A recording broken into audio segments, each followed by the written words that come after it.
Since we got into making some food items, how about if we look at a different piece of food, for example, a fish. This is going to have a different look to it because it's not going to have the same sort of a chiseled depth to it like a thick steak cut would have, or a pork chop.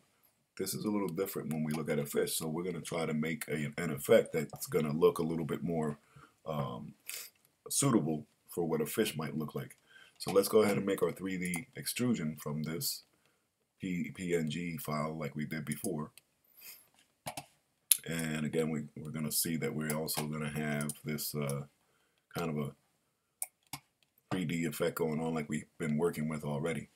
But we're going to go ahead and select the layer or the selection here that actually selects the object that we're working with. And then we're going to go up to extrusions, and we actually want this extrusion to be 0. So let's go ahead and just put 0 there. And what you'll notice now is that this extrusion actually has no depth to it. But what we will do is we're going to create an effect so that it kind of inflates it a little bit, and it makes it look a little bit more like what a fish would look like. So if we select that same selection here, to make sure that we're selecting the object itself, and now we're at the properties panel at the top here, and now we're going to select this particular icon. You'll notice that this panel gives us this option for inflate. It has the word strength here. So let's take a look at what that does for us. If I turn this around a little bit here so we can kind of see what the effect will actually look like.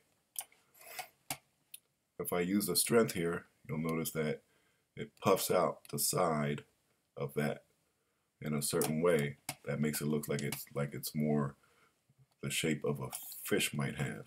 Now, what you'll also notice is that it only inflates one side. But if we wanted to, we can change that.